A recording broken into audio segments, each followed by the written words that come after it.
Ubay-ubay nga mga pasahero nga padong sa tagsatag sa nila ka mga probinsya ang natanggong karon sa mga pantalan ug terminal dinhi sa Sugbo. Nunod kini sa pagpugong sa mga barko makalawig gumikan sa epekto sa bagyong Umpong.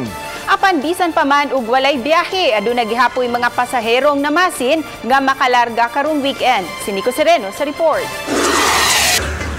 Tungod sa epekto ni Bagyong Ompong dinhi sa Kabisayan, gipugnan sa Coast Guard ang pagbiyahe sa mga barko gikan sa mga pantalan sa Sugbo ug Bohol. Sa mga ticketing offices, nakaplastada ng daan ang abiso nga walay biyahe karong adlaw. Apan may mga pasahero gihapon nga nag-abot-abot sa pantalan. Nunod sa paggaid sa mga barko, daghang mga pasahero ang stranded. Sa Pier 1, gikan pa kagahapon, wala makabiyahe ang mga barko. Ang ubang pasahero sa terminal lang nagpaabot, labi na sa mga walay kaistaran dinhi sa Sugbo. Gipasulod hinuon sila sa usa ka bahin sa building aron adto makapahuway. Asuloy. Kayo naman? Wala kay daan diri. Di mo natulog kagabi, sir? Tinira na. Sabot yun. Ay? Na may bagyo. Safety, ano? Oo.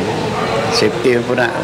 Sa dato sa Philippine Coast Guard, sa mga pantalan dinhi sa Sugbo, moabot sa 549 ka mga pasahero tanan ang stranded. Samtang may moabot sa 97 ka mga rolling cargos ang apektado niini.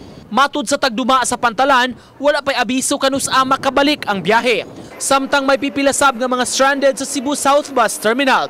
Kinitungod kay kansilado ang biyahe padung sa Negros ug ang mga paingon sa Mindanao sama sa Zamboanga ug Dapitan City. Si Jason, usa sa Mularga Unta, paingon sa Mabinay, Negros Oriental. Apan wala siya makabiyahe. Ana siya nga ay alang-alang og uli dong kay kuan ni uli biyahe ang bus ro. Ito sige. So plano nimo paabot lang ka? Ato lang sa kong magula. Talamban.